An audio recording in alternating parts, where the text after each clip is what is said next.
When talking about the MCU and the movie sequels that the franchise has, why is it that Winter Soldier and Wakanda Forever are the top two best sequels out of the entire franchise? To me, Marvel Studios has never made a bad or unwatchable project like the media says it has. But I'd be lying if there aren't other projects that outshine others when it comes to sequels.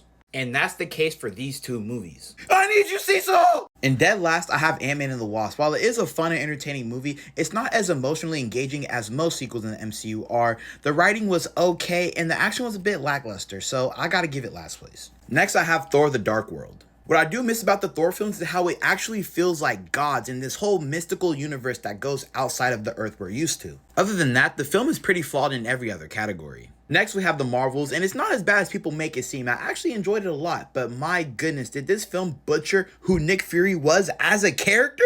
While I do see a lot of potential for Captain Marvel, Monica Rambeau, and Kamala Khan in the future of the MCU, the film just didn't do too much with their characters, and it had a lot of forgettable aspects about this film. Like, seeing Hank McCoy was definitely the highlight of this film. Having your defining moment be the post-credit scene is not good.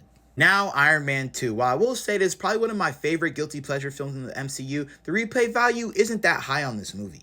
I don't know about y'all, but I loved Multiverse of Madness. Seeing Doctor Strange fight himself was so dope to see. The writing was great, the cinematography was awesome, the action was great.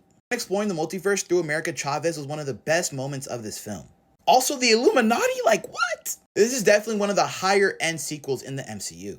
Within the Guardians of the Galaxy movies, what they do the best is their emotions.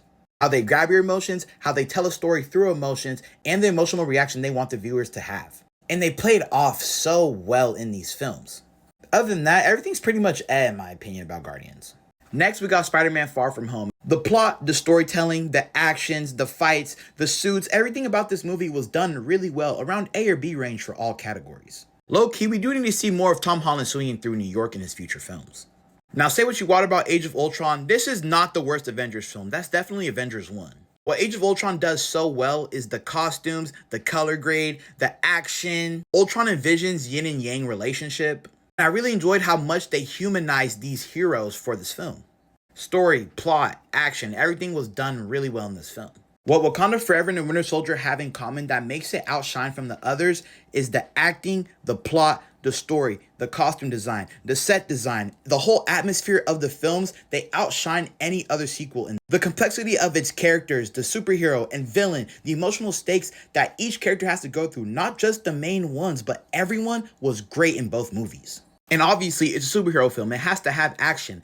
And Winter Soldier does that so well. I mean, this fight is top 5 all MCU. When it comes to sequels, hands down, Winter Soldier and Wakanda Forever definitely